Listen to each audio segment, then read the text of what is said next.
Hi, I'm very excited to share this episode with you because we have a very special guest on, Mr. Bryan Beckman of Clearwater, Florida. He's going to be the State House Representative for District 58, which includes the Pinellas County area.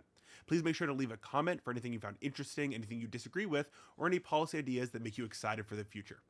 Enjoy. How are you doing? Great, great, great, great. It's a great day. Great, great. It looks beautiful out. It's a beautiful sunrise this morning, and glad here to be here with you, Ben.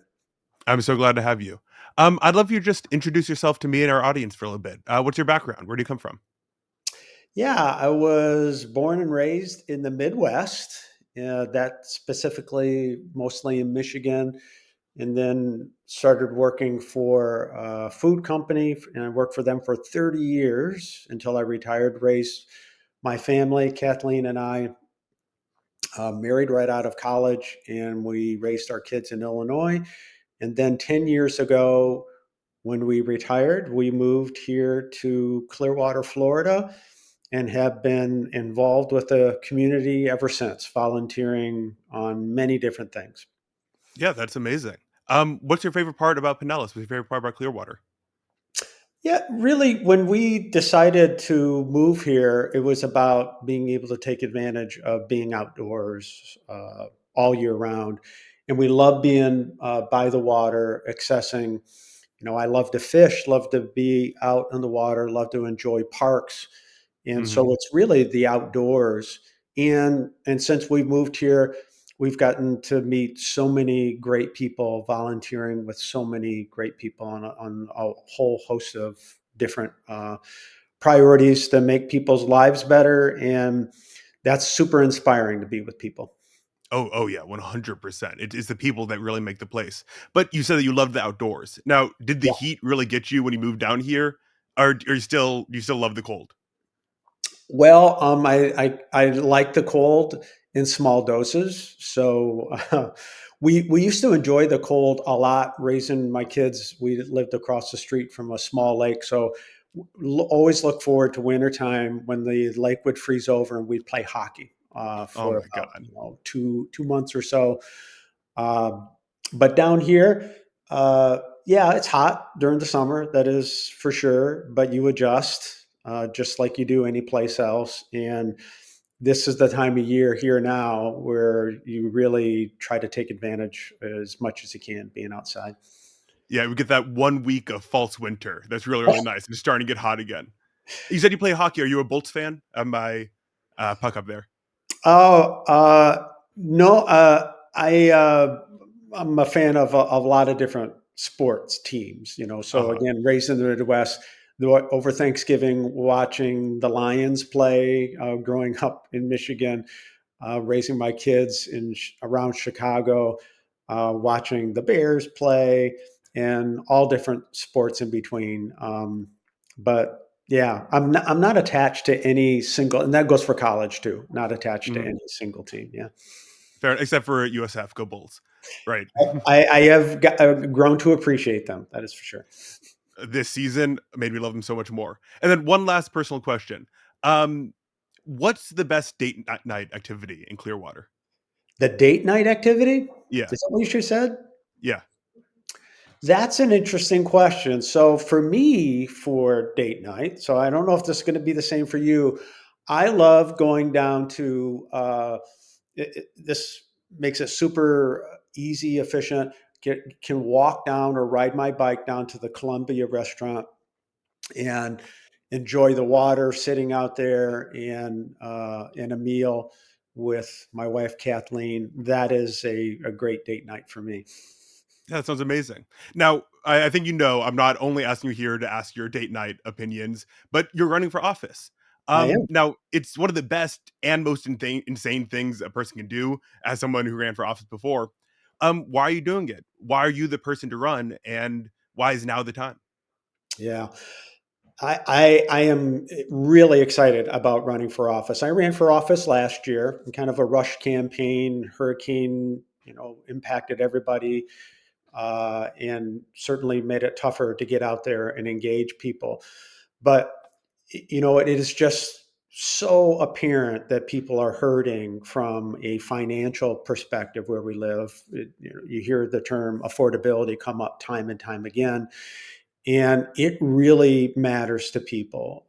And I feel like I am a great person for this moment, because that's what I've spent so much of my time focused on since we've moved here almost a decade ago, is helping people lower specifically their energy bills, is where I've had a lot of my concentration. So I've done that with the Sierra Club.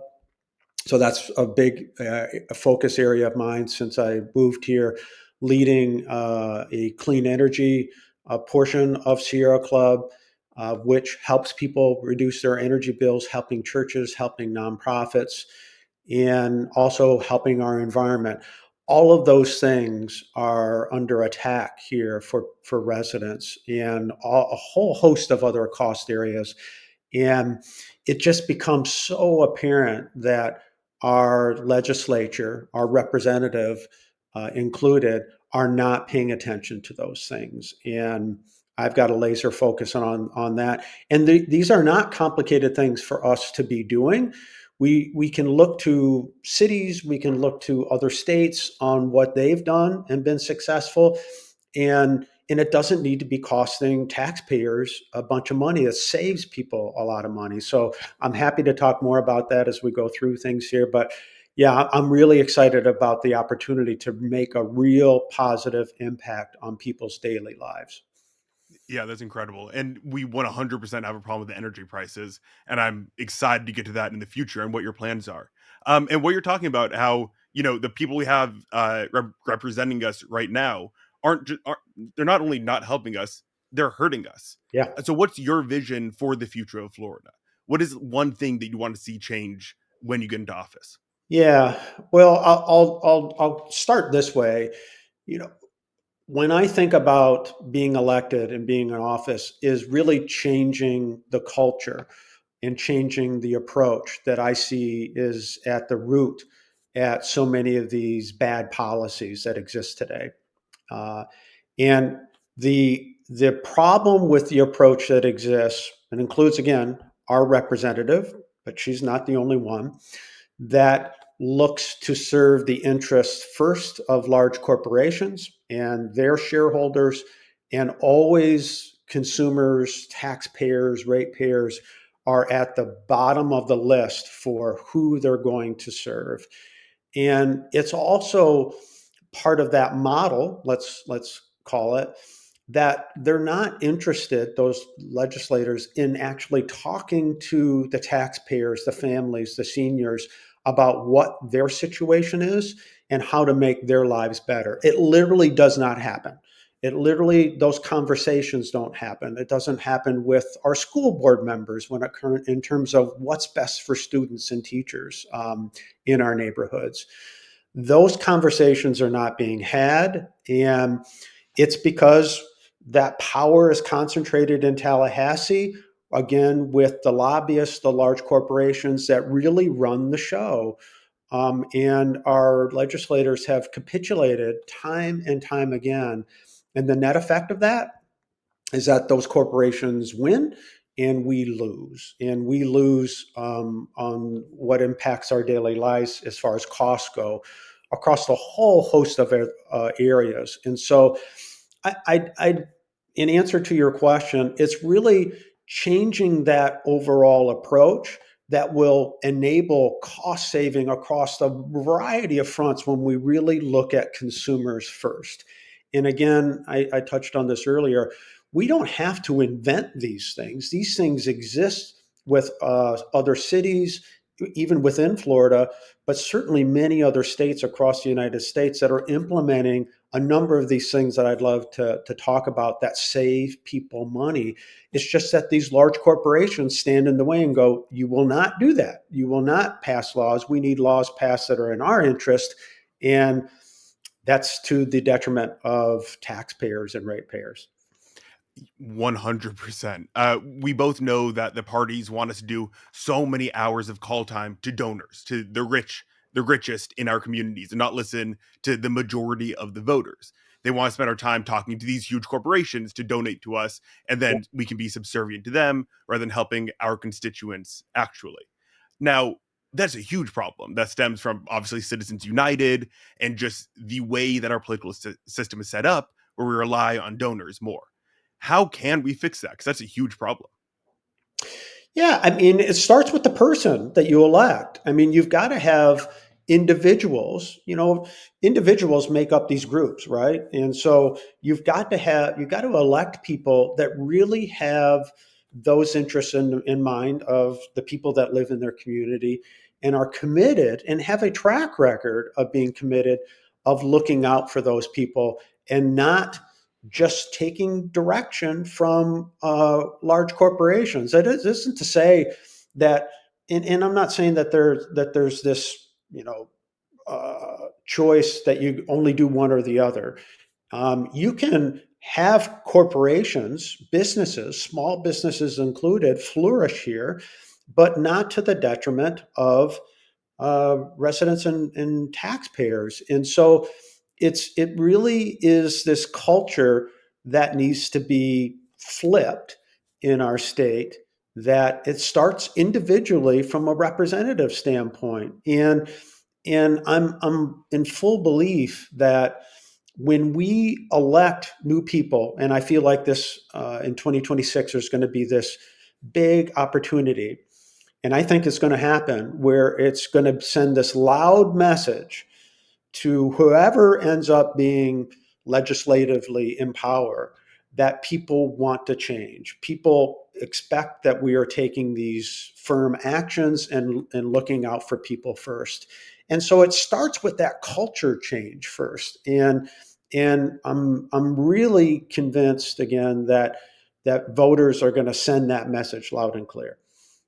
Yeah, if we've seen one thing throughout the start of the 2026 cycle and from the 2025 cycle, it's that affordability and focusing on what makes the constituents, the voters' lives better Yeah. is what we care about right now.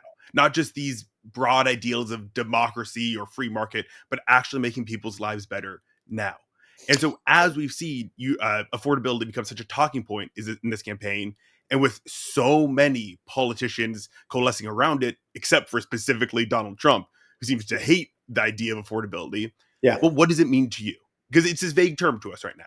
What does affordability actually mean, and how can we make sure that there's more of it? Yeah.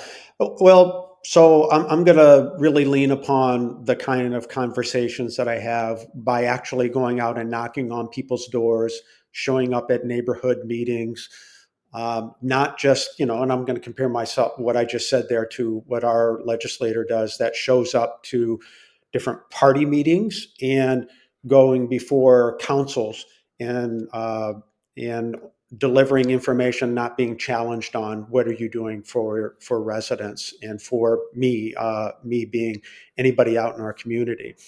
And so the feedback that I get from people in the community on affordability, it is a wide range of things, and it's not everything that affects them from a cost standpoint that the state has large control over, but many of them are state related. Insurance, home insurance, very much under the control of what the state does or doesn't do. And the legislation that's been passed over the recent years has not helped lower insurance rates. We haven't done enough from a catastrophe fund standpoint to attract national insurance companies to help lower those rates. Our rates here in Florida are nearly twice as high as what is in Louisiana and New Orleans, which is unbelievable to see that exists that way. And it's because of the structures that we have set up here that have been set up to benefit those insurance companies. Number one, they have.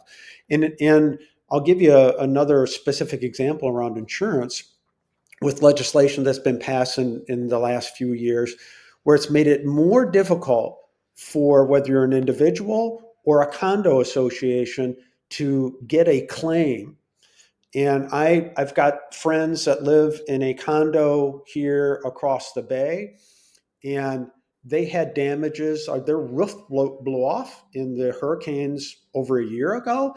they still are fighting to get their claim processed by the insurance company to the tune of the cost was $750,000, and the insurance company is refusing to pay it. Wow. And this has been enabled by legislation that says that you're going to make it tougher to get your money. It sounds silly. It sounds stupid, right? Well, it is for the benefit of those insurance companies under the guise that it's going to save us as consumers money, but it doesn't. It means that these condo association, for example, they're going to end up getting, when it finally gets processed through the courts, that they might get half of what it is that they are owed because of that structure. So that's insurance. Electricity, I mentioned, there's just a whole host of problems with the way that our electricity system is set up, where we live here in Pinellas in a monopoly system, like the majority of the state is, where we have no competition, no choice. And again, back to the overall system in our political environment, is that it's set up to benefit large corporations. These large corporations, large utilities, get people put into office, that get people on the Public Service Commission that approve their rates that they request. It is this holistic cycle that ensures that we have no control, no input as citizens as to what we pay. We have no choice. And that system does not exist in many other states, and we have the opportunity to change that. We do virtually nothing for energy efficiency in this state. And we are one of the worst states in the United States for implementing energy efficiencies. Other states require, and actually the state requires this, that 3% of revenue from a utility get put back into energy efficiencies for consumers to help them lower their bills. There's another thing that our current legislator did where she implemented, and this is going to again sound crazy, but it's true, is implementing allowing utilities, in this case for us, it's Duke, to put on your bill to charge you for a nuclear power plant that never got built. They paid Duke, for whatever stuff up front, and we were saddled with those costs for a plant that never existed, and it's That's still on our incredible. bills today. And that's just completely wrong that we are bearing 100% of the risk, let's say, for that, and the utility does not. That needs to stop. And Yep. there's They're a whole pretending like host it's of a things. Yeah, a whole private host public of, partnership when we're yeah, just benefiting this private corporation at the yeah. expense of the public. Yeah, and there's healthcare, of course. Healthcare costs, continue to rise, and we're one of the few states left that did not expand Medicaid, for instance. And so there's a big problem where there's hundreds of thousands of people that don't have insurance because of that. And the list goes on and on that is state related, that in addition to all these other pressures that people have on their lives, from groceries to gas prices, you name it, right? Hmm. And I'm really excited to delve into each one of those pressures because we absolutely need to get to the bottom of it. And while you were talking about a bunch of different examples about how Florida has not been delivering any sort of affordability for the Floridians, for our people, what ways do you think the Democratic Party has been able to deliver on its affordability agenda? And in what ways do you think you can do better? How can we specifically improve that? Because you're talking about other states and other communities that are doing well. What are those model examples that you want to emulate? Yeah, I mean, within our state, the Democratic Party has not been able to make hardly progress because they're at this severe minority. Um, where I'll give you an example really locally, two examples actually, and they exist in the city of Dunedin, here right next door to where I live. They provide solar incentives to help people defray the upfront costs of putting solar on their home, to enable them for 30 plus years to save significant amount of money on their energy bill. That was in addition to the federal incentive that is going away at the end of this year, here by the end of the month. Another incentive, they have energy efficiency incentives where they provide incentives, again, on top of what The federal incentives were for you to make your home more energy efficient. Mhm. That's at a local level. They're one of the few cities in our county that do either one of those things. Matter of fact, they might be the only one. At a state level, there's many states across the United States that have programs that are implemented again for solar incentives, uh, again for energy efficiency incentives. I'll give you a utility example. So I grew up in Lansing, Michigan. They have a municipal utility that's called Lansing Board of Water and Light. You could go look this up for anybody that wants to. They have a whole page full of incentives. If you want to get an electric lawnmower, they'll give you $150 to trade in your gas powered lawnmower for an electric lawnmower that saves you money on operating expenses and obviously reduces pollution, uh, noise, of those things. And for every other energy efficiency under the sun. I'll give you another unique one that I think is really neat. Is in the state of Maine, they provide incentives for something that's called a heat pump. It's your air conditioner. It runs in reverse, and they provide a lot of incentives for people to transition away from things like, you can imagine being out there in the wilderness with a lot of homes that have maybe propane heat or heating Mhm. oil, and transitioning off of those fossil fuels, which are, by the way, not just polluting, but they are very high cost to have all that. The whole life cycle of any of those fossil fuels has got to be extracted, it's got to be transported, and all those costs add up by the time it gets to the consumer. And the electrical alternatives now are so much more cost efficient for people. And they're providing incentives there in Maine for heat pumps for people to lower their energy bills. Yep. And there's just, I mean, it's just almost endless all the different possibilities that exist if you have at the core of what you're trying to do to reduce people's energy bills. Exactly.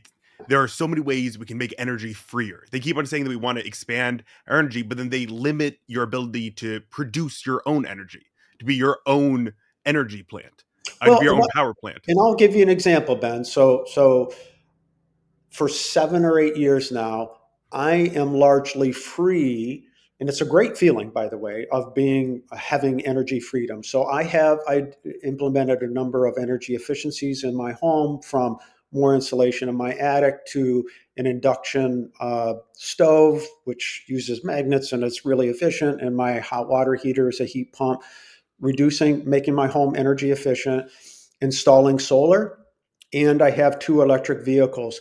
And so it is a great feeling to be energy independent, where I have a lot, far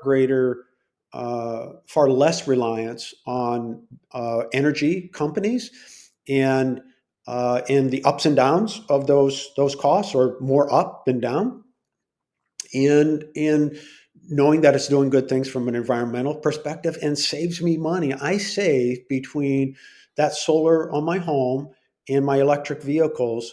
I save on the order of about $3,000 to $4,000 a year on energy Wow. every year. Just it's like a money printing machine on my first floor that's just printing money every day, saving money. And beyond that, you can sell it back to the Yeah, power grid. absolutely. Now, one big problem in Florida is that even though we live in the sunshine state, we have so much, free energy literally raining down on us all the time.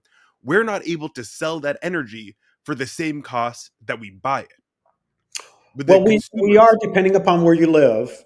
Sure. So in some areas of the state, you don't get that full amount. Where I live, we still get that full amount. But I'll tell you that that is always under threat on this state, as evidenced by, how long ago was it? 3, 4 years ago, that our state legislature passed a bill that said that it would do exactly what you said, that you would no longer get a one for one.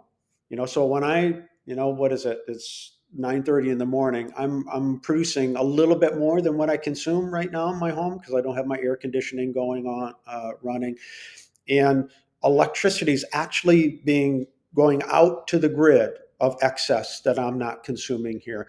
And I get compensated for that, like I should.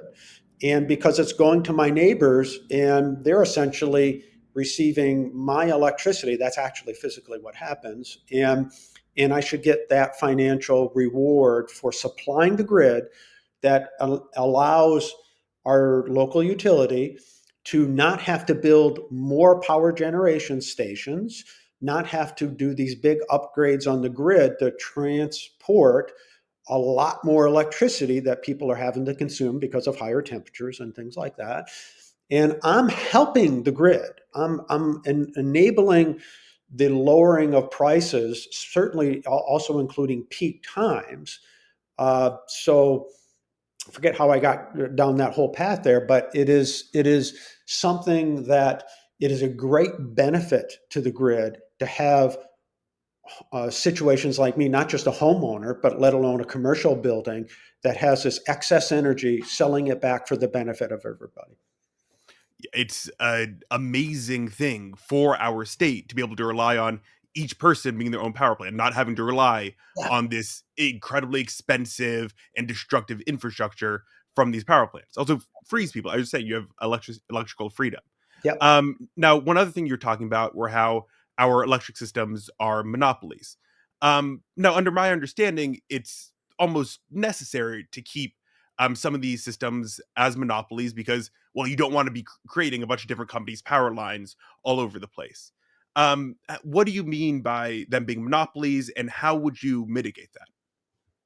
Yeah. So I'll compare it again. I raised my family in Illinois. There, I had a choice of who same poles, same electrical lines, but I could choose who sourced that energy.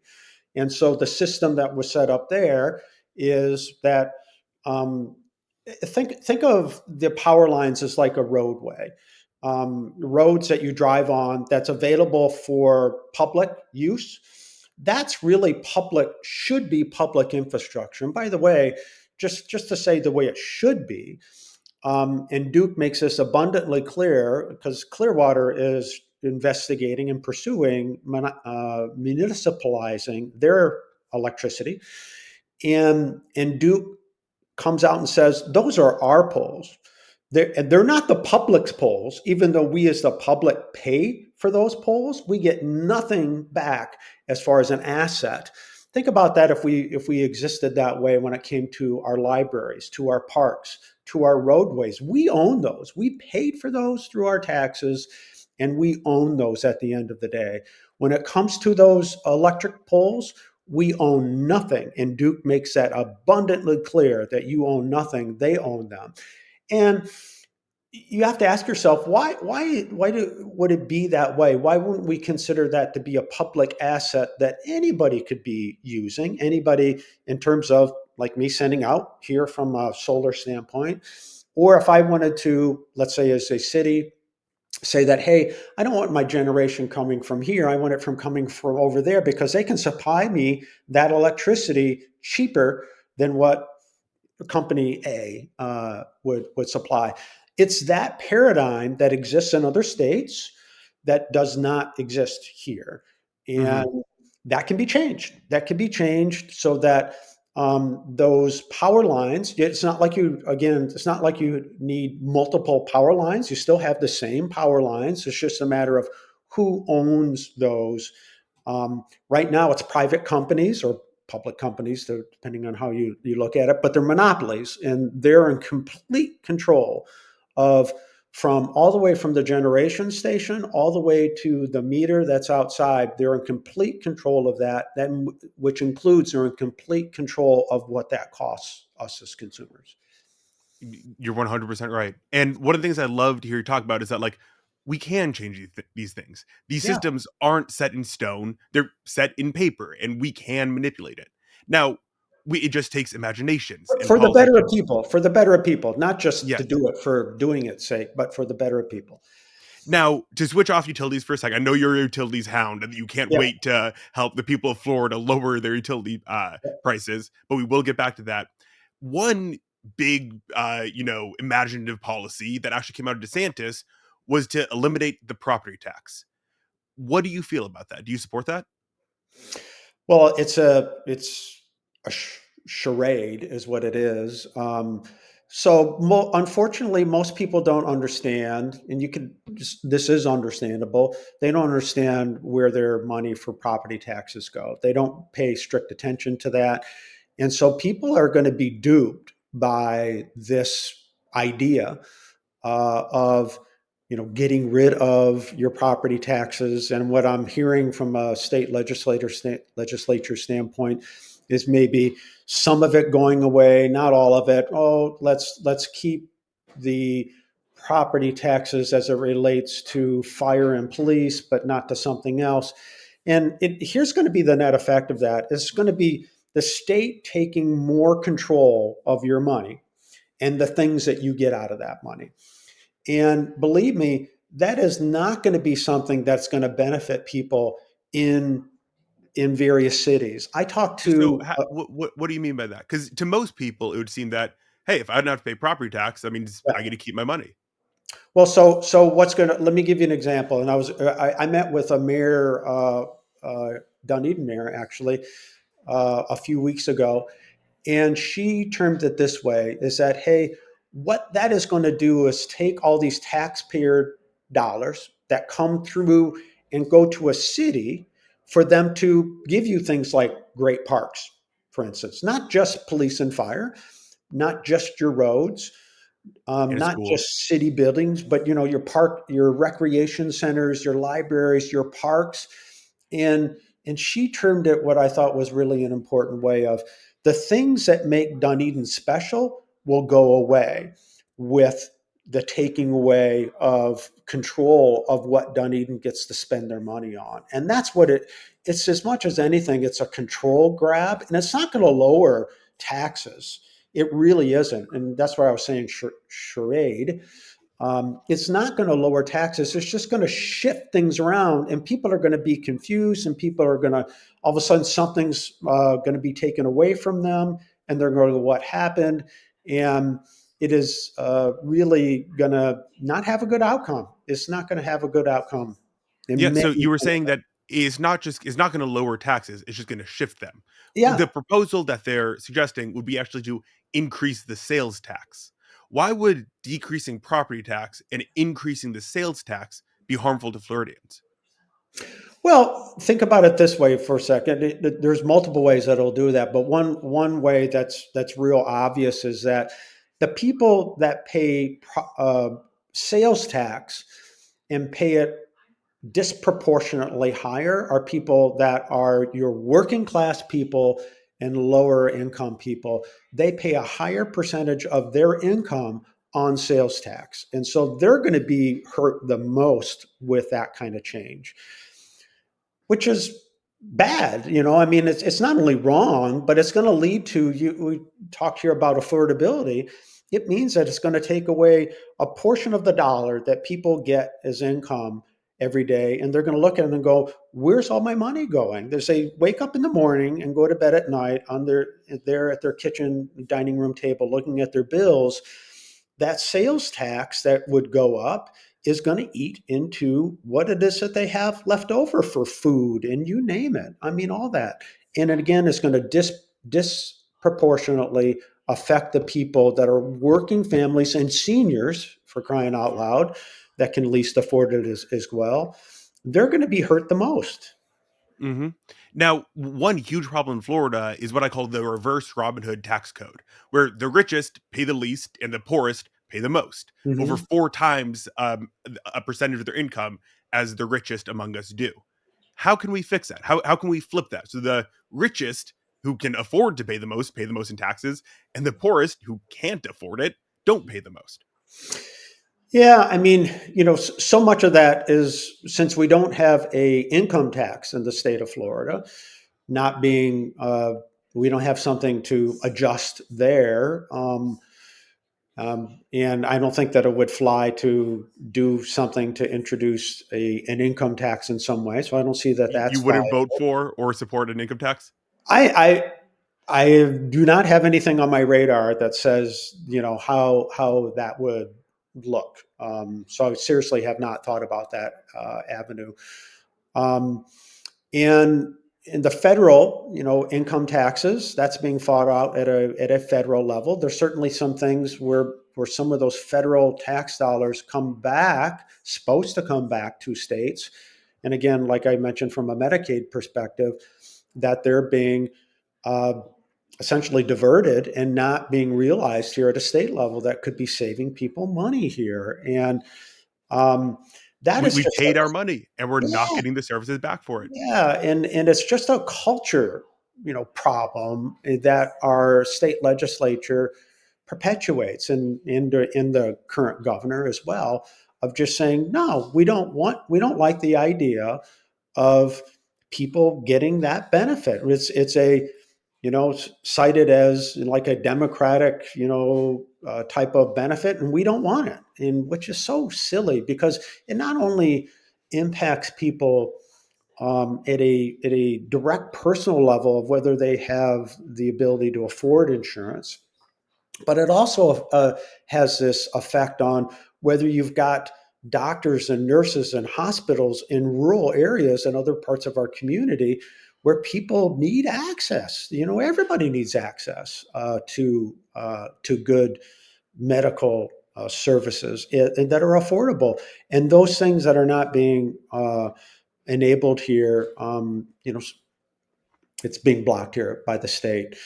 Um, and so, yeah, I'd have to think about that more about how to. I tell you what, again, making what would not be a good move is shifting things from a property tax standpoint to sales tax. That would make matters worse from what you were asking about. Yeah, 100%.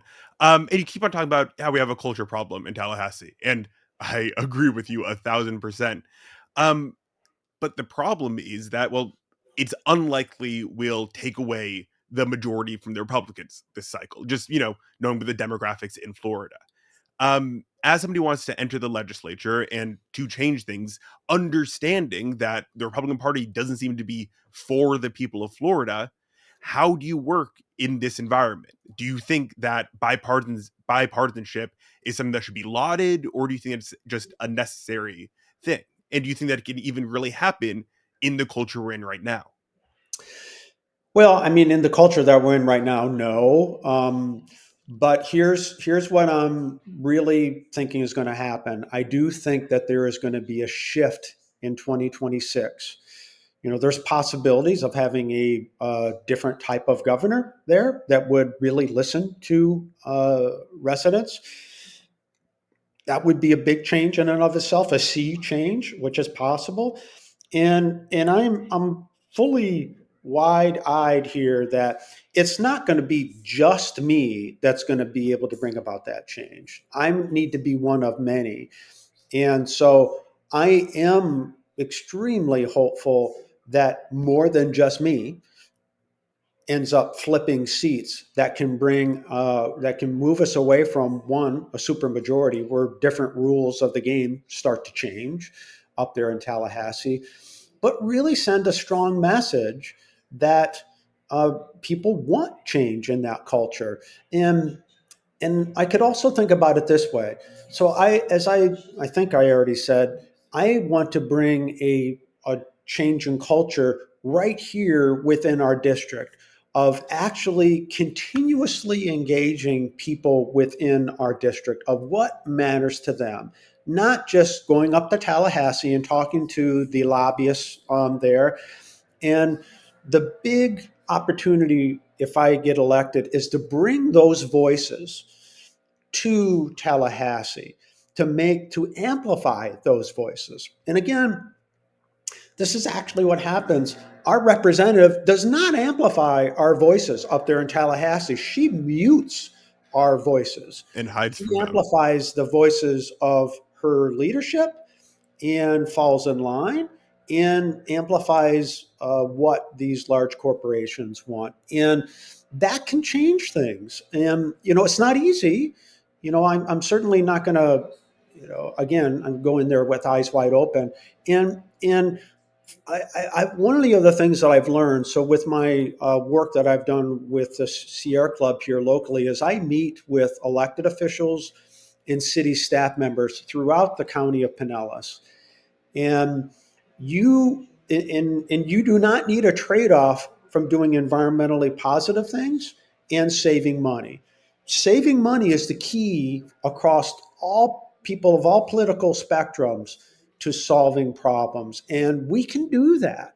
We just have to always be smart enough to think about not just the 1 year costs and savings, but over the long term. And that's where things like, one of the things I'm really proud of in the city of Clearwater, helped implement them and brought to the table.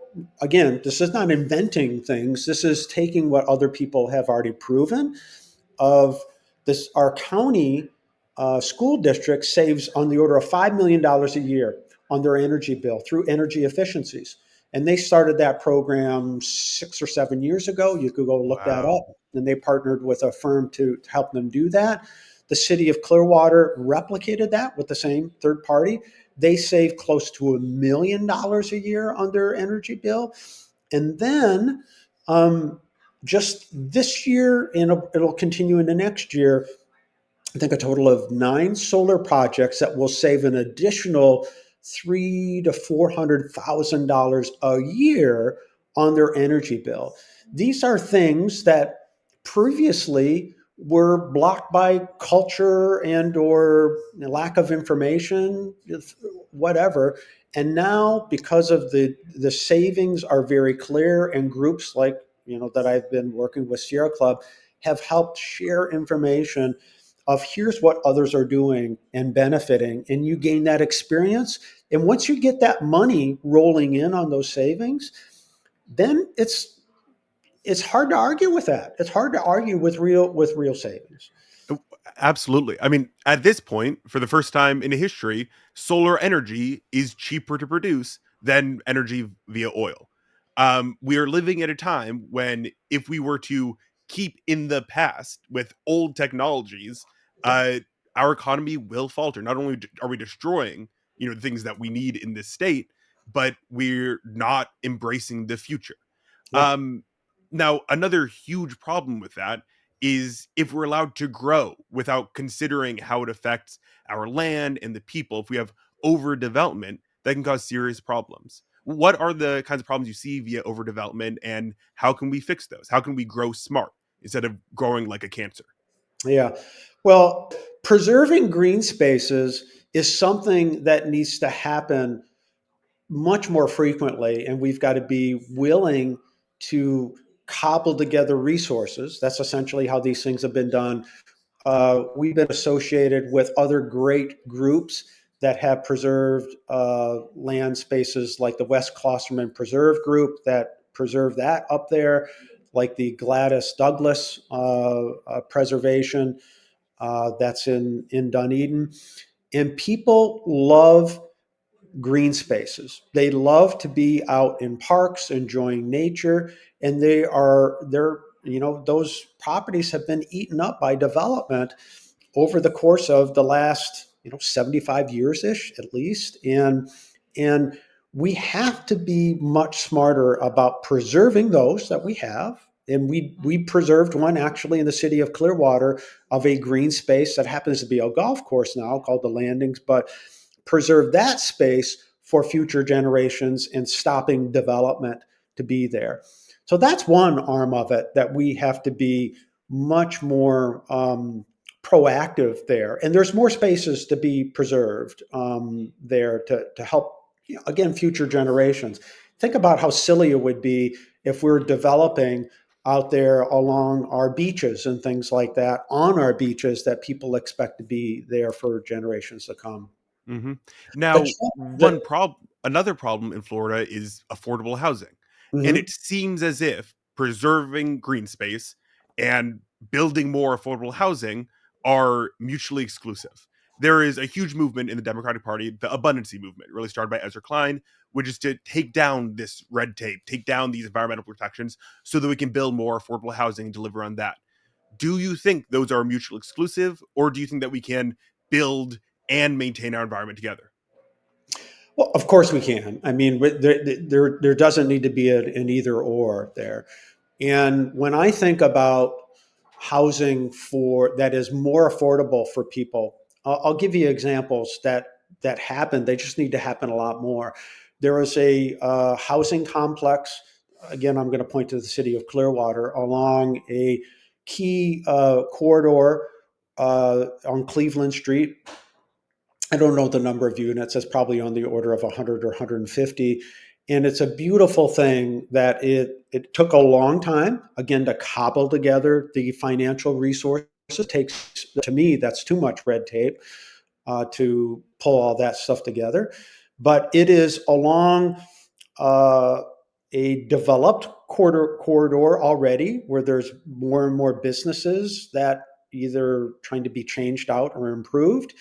And it also happens to be along a street that is called oh shoot, I'm forgetting my complete streets, which tries to slow down traffic so people enjoy the small businesses there, also make it safer there for people. And it's a great example of how you can put these developments along these corridors that already exist. They aren't some nature corridor here that you're talking about. I'm going to plow under some park or something, but you're going to redevelop this already developed area that's going to put it in the right place to serve people from a transportation need. Within walking distance of there is a grocery store, etc. And these are you got to place the where people live. You got to place them in the put them in the right place where you've got public transportation. Another great thing, by the way, is they put solar there on top of that building, and they also have these garden plots that are right alongside of it. What a great thing, right? There at these houses that are meant for people on the lower income scale. And so those are the opportunities that exist over and over again, where you don't have to, certainly you don't need to plop them in the middle of these green spaces and take away green space. You don't need to do that at all. You can redevelop already developed land. So, why do you think there isn't enough affordable housing in Florida? What are the main causes of this problem? It starts with that the state, again, our legislature has year after year after year rated uh, funding for that. So there was something called the Sadowski Fund that was set up to take, every time there's a real estate transaction, take a small amount, but it all adds up to help with these affordable developments. And that money can be used in a variety of different ways. But that money was being raided year after year after year, being depleted, not being spent to help put these kind of places like I just described there on Cleveland Street. And so only very recently has it been more stated, and I still question, and it's still not being done enough. Uh, what is it that got passed? Hey, we're no longer going to raid the Sadowski Fund, but we aren't going to fully use the money that's there either. I mean, it's some contrived situation that's a real small improvement, but not nearly enough for the housing shortage that we have. And there's still another opportunity that exists. There's something that's called, I think it's called the Hometown Heroes, that helps people get into their first home. And today it's highly restrictive. And it's picking winners and losers essentially for who gets a crack at a new home. I think it's the average age of 40 now that someone is before they can afford to go into to buy their own home. That's Uh, obviously not good, yeah, really bad. And uh, it's only another 17 years for me. It's fine. right? And so there's significant opportunity to make it so that people, you pick your line of work, electricians and plumbers, just for an example, tradespeople are excluded from that opportunity. And that's a silly thing that we don't open it up to a lot more working people that are not making hundreds of thousands of dollars in income, that they should be able to get assistance for buying their first home. And so that would be one of the other first things that I would definitely push for is to expand that to, and again, it's assisting people with their down payment in a variety of different forms so they can make it easier to get into their first home. Yeah, that's incredible. And that's really helping on the demand side, right? Yeah. Ensuring that consumers are able to purchase a home. But one of the major problems is that just homes have exploded in price. That since the pandemic, they've gone up by a third and have just stayed there. Now, a huge problem with this is the monopolization of the housing market and private equity coming in to take up and buy up a lot of these homes out from under our people. How big of a problem do you think that is? Do you think that is one of the main factors? And how can we solve it? Yeah. I'm not, I'll get to the answer part. I am not sure how to solve that. I definitely see it when again, I knock on a lot of doors, and one that you get to see it over and over again. You see this made over house on the outside, and you don't see anything personal about it. And you know immediately that this is a house that's been turned over to a corporation that's made it more difficult for people to be able to live at, at a at a good cost of living. I think I think it still goes back to, though, we've got to come up with more housing that is affordable for people, that reduces the pressure for these cost pressures. It's not just that it costs more to develop a home, but these cost pressures that exist make it so that the prices of homes have just skyrocketed for people, and rent, right? And so the pressure on rent has just been way too much competition to try to get in, and and corporations feel like they can charge way too much. And so we have the ability to change that by strategically, and some of our cities try to do this, believe me, I know that they do, but they just don't get enough support through state policy and funding to make these to put places with multiple unit dwellings, for instance, relaxing. This is another big problem that we have in the state, where it's the state essentially takes control of cities in a variety of different ways. It's called preemption, and they take away the rights of cities to make their own decisions. To in It means all the way from building codes to just a whole array of things that make cities a lot less effective at being able to solve their own problems. I don't know if you just saw, I think it was Randy Maggard who just introduced a bill that what would, take away the home rule of cities and disallow them from regulating the water quality and the amount that corporations can take from their water. And Maggard, of course, represents the city of Zephyr Hills, famous for Zephyr Hills water. Is It all, all these examples. and what you just said goes back to these large corporations that are running the show there in Tallahassee, and therefore dictating what our current representative Burfield does or doesn't do. hmm Well, yeah. Now, before when we were talking about affordable housing, you had said that there's also going to fit it, that the housing development you're talking about would fit the transit needs of the people. One huge problem in Florida is that we have almost no public transit.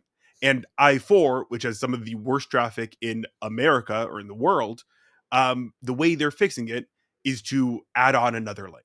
Just one more lane will fix it. Do you think that's the correct way to deal with the traffic issue, or do you think there's another way we can solve this? Yeah, there are many other ways, and it really. I was talking with the person that leads our local agency called Forward Pinellas, and it really does seem like our state legislature attacks over and over again public transportation. You name it, whether it's from busing within a county, for instance, to statewide transportation. And again, we're horrible as a state for public transportation already, and the state legislature just seems like they just keep taking away tool after tool after tool to solve these problems. And the only solutions that they seem to bring forward is what you just said of, yeah, we just need more lanes on the road. We don't need public transportation at all. And, when I travel to other parts of the United States, I have my kids live in other states. Public transportation where they live is a big thing. I don't have to rent a car to get around. I use public transportation for the majority of the transportation I do there. And yeah, we can set up policies and funding and allow regionally, so again, our state essentially prevents this in a number of ways for regionally solving transportation issues. Um, it is just silly that when people like me fly in or fly out of the airport in Tampa, that I'm relegated to having to drive my own car or take an Uber the entire way.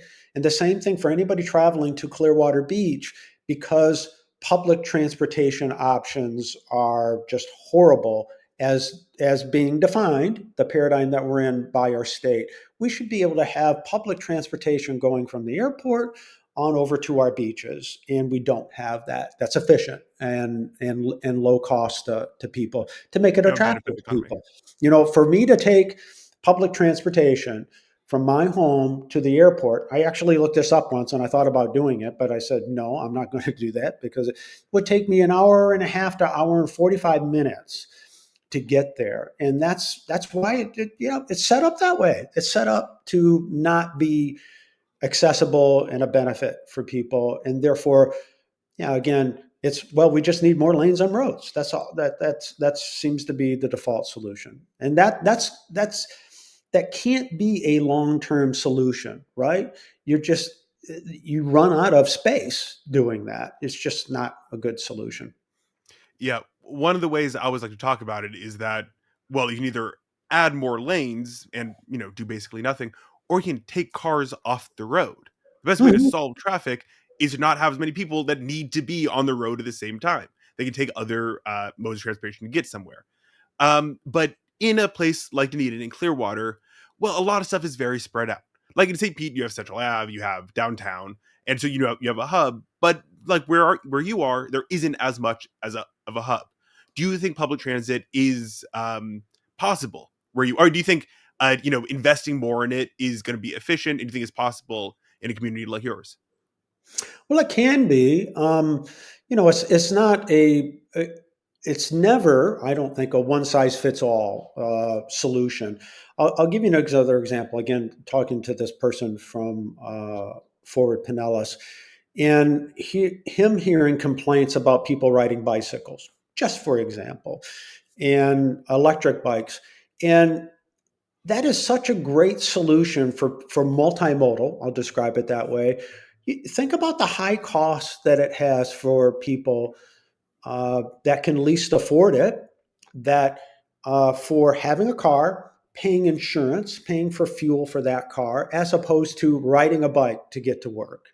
And so having bike lanes, real smart, right? To allow people having trails, which you do have a great trail system and ways, but there's probably additional ways to expand that to make it even more accessible for people. So we should be providing more access to those kind of options rather than saying, hey, the only way that we want people to get around is getting in their car and going from point A to point B. And it's just I, that might be good for some people, but it's not good for everybody, and it certainly is not cost efficient for people. It really isn't. It's bad for us if the only way to get from A to B is to pay Exxon or Mobil or Ford some of our money rather Yeah, than I, keeping our pockets. I recently I ride my bikes more for pleasure than not until recently, where I just got an electric bike. So I'm one of those electric bike people. And so yesterday was an example where I had a meeting over in Clearwater, and I've got to cross two bridges to get there. And I never look forward to going up and down those bridges and being sweaty and whatnot by the time I got there. And now I have an electric bike. There's still pinch points that I wish would get solved for making it easier for me to travel along the way, but a lot of the way I can get there so that um, I saved money doing it. I saved Yeah. saved money, and it actually, I was amazed. It took me the same amount of time to use my bike to ride there. It's about 6 miles one way. Took me about the same amount of time on my bike. 20 minutes is what it did. 20 25 minutes of what it would ride driving a car. And if it's electric, thanks to solar, it's a free charge. Right? It's all Um, free. It's all free. Now, I'd like to switch over to something else that should be free, or at least I believe. And it's one thing that more and more Americans are starting to see the benefit of being free, and that's healthcare. In fact, 6 in 10 Americans at this point believe they'd want a universal or would like a universal healthcare system, even if it raised taxes. Do you believe that we should have a universalized healthcare system in Florida? Boy, you know what? You're first person so far to be asking me that question.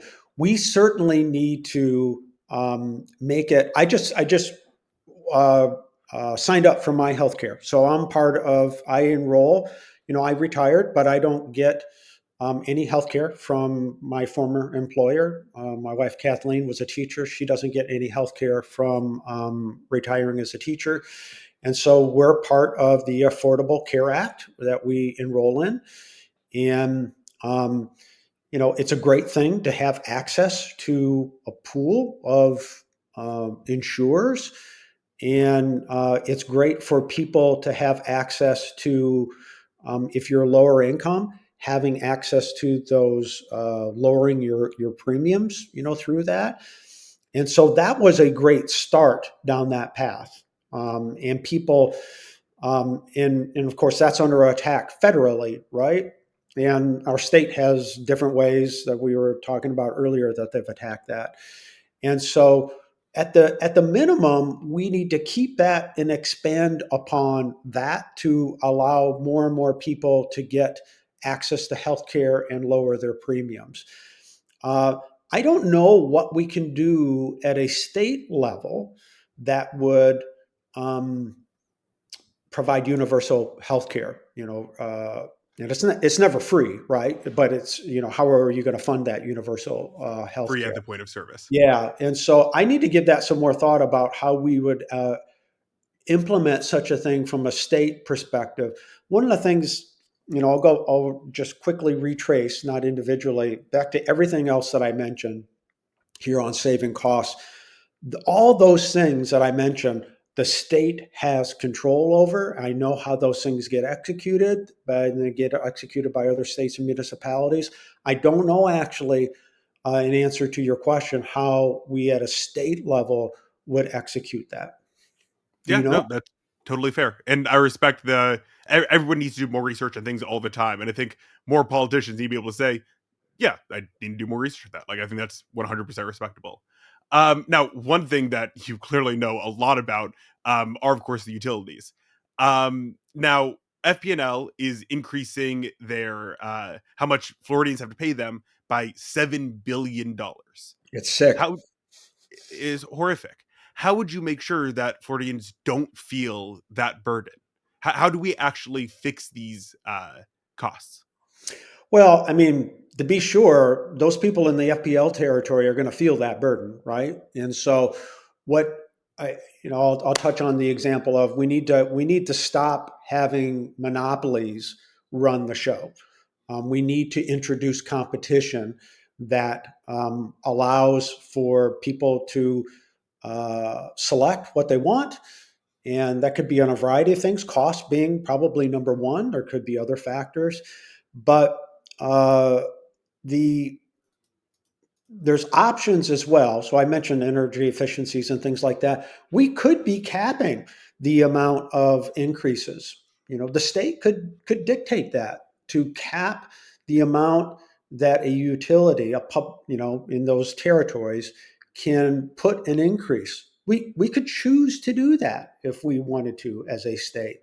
And it looks like we need to do such a thing, um, to ensure that FPL doesn't do it again. There's nothing stopping, like where I live here in the Duke territory, there's nothing stopping Duke from doing the exact same thing. And this is one of the things, you don't know it, unfortunately. You don't think about it. Many people don't until it happens. and then it gets to be too late. Like in the case of FPL, there's a lot of public outcry, I'm sure, from people in that territory. But at the end of the day, it gets to be that our state legislature has chosen not to step in to help that situation. And our PSC, Public Service Commission, who essentially is appointed by the legislature actually puts forward the nominees for that, and they're many times recycled lobbyists, recycled utility people, recycled representatives that get put on that commission. And they are not going to hold those companies like FPL, like Duke, accountable for keeping those rates low. They just don't. I mean, they just don't. They enable these extremely high profit margins that and lack of cost control that if they had competition, those things would the competition would drive those companies to be much more cost efficient than what they are. Yeah, 100%. Actually enforcing capitalism, actually having competition in here is what we want. We don't want to give, we don't want to enforce that we have to pay this company all of our money. I And and if I could add one more, I had a friend tell me who's more expert than what I am from a energy history perspective, and uh, her name is Susan Glickman, in charge of the Clio Institute here in Florida, and love them. uh, she made this point to me that these monopolies, the monopoly system that exists today, was set up in like the 1950s, I guess it was. And the reason why it was set up was to help ensure that people across the state, including in these rural areas, you or I weren't alive back then to know what that was like. And they were set up to ensure that everybody could get electricity. And we don't need that now. We don't need monopolies to exist to ensure that everybody gets electricity. Now we need this competition that drives down costs and gives people options to also do more things that reduce pollution at the same time, which, as you mentioned in the example of solar, is the lowest cost form of energy in the history of the world, by the way. And so, yeah, those things can absolutely be done, and we just have to have the fortitude to do it. 100%. And that's why one of the things I loved you saying was capping, just capping the cost, which is what I was getting at. It's what I wanted to hear. And to a lot of people, well, it sounds like, okay, then why would they invest more money in developing their energy infrastructure if the caps, or if they're capped on how much they can, how much revenue they can get? And I'll hear often that like these kind of policies that just solve the problem, that just disallow corporations to scam Americans, are too far left and are too radical. And it's part of the reason that we lost the 2024 cycle. Do you think that those kind of policies are too far left, too radical? Do you think the Democratic Party has gone too far left? Or do you think maybe it's gone too far to the right, tried to appease Republicans too much and become Republican light, and thus lost some of our base? Yeah, I truly don't think of it in terms of all these cost related things as left or right. I truly do look at it that what are the solutions? What are the tools that we have to drive down costs? And again, knocking on so many doors, being out in so many neighborhoods. I don't care where you live. If you live in a big mansion or you live in a 1,000 square foot home, you want to know that people are who are in elected positions are helping driving down those costs. You don't care what party that you're a part of when you're talking about ways to lower people's bills. And again, kind of use this, it's not an analogy, it's real life of people wake up in the morning and go to bed at night thinking about how they're going to pay their bills. And they're always looking for ways to save paying it. It could be when you're out there on Amazon, going to buy something. What's the cheapest form of whatever it is that you're going to go buy, all the way to I've got this insurance bill this month. I've got this medical bill this month. How am I going to pay for that? How am I going to pay for that for my mom? How's my mom going to pay for that medical bill? And party means nothing when it comes to those solutions. that will save people money. And when the criticism that I'll make of the Democratic Party is that I think that there hasn't been enough focus in talking about those things, and bringing people to the place that uh, people that are Democratic leaders, elected officials, et cetera, really care about those cost things and have solutions for them. And you can tell by the everything that I've been talking about today, I'm one of those people that is extremely focused in on real solutions to drive down those costs. They're all there. And most of those that I mentioned to you are do not cost taxpayers anything. It's not adding anything to our state taxes. It is the state getting out of the way to enable people and enable corporations to better serve us to help lower our bills, and making corporations more accountable for helping us lower our bills. I hate the way you answered that because you fell out of my trap. You didn't let me get you with that. But yeah, exactly. It's not about left or right. It's about helping people, and I 100% agree with you on that. Now, pushing on that even further, one of the things that they say hurts Democrats in the area is supporting the human rights of people, like trans rights, LGBTQ rights. How do you think we balance our care for these communities and our desire to see them, have all their rights and live free and healthy and happily, and the political reality where maybe talking about trans rights might lose you some votes? Yeah, I mean, I think basic human rights is just a foundational thing for anybody as an American. Okay. America was built on the idea that everybody should have an equal opportunity and should not be threatened by whether it's, your religious orientation or not, your economic, situation, your sexual orientation, what you do in your own home, all these different things that people should not be attacked, unfortunately, from a national standpoint, and, you know, very much so from a state standpoint, has been attacking groups of people that make people feel less safe, less welcome. It's driving people out of the state. I know many people that have moved out of the state for actually fear for family members that the legislature has attacked groups of people. And again, it spans the spectrum of racial, sexual orientation, you name it. And it's just, I think about what in the world is our state legislature doing with so many of these culture war types of laws that they're not helping anybody. They're not helping anybody. All they're doing is attacking people. And that's where, again, I'll bring it back to they have lost focus on the of helping serve people. And our government should be serving us and serving us, like a broken record here on reducing costs is a key area for people. And they've totally lost sight of that, just totally lost sight of that. I agree 1,000%. And speaking about serving the community, I know that you've worked a lot with the Sierra Club. Are there any other clubs or organizations in the area that our audience should go and find and go help out? Yeah, absolutely. So I'm also a member of the League of Women Voters that does great things, not just voting rights, but things from environmental to basic human rights, just a wide array of things. So they're a great group.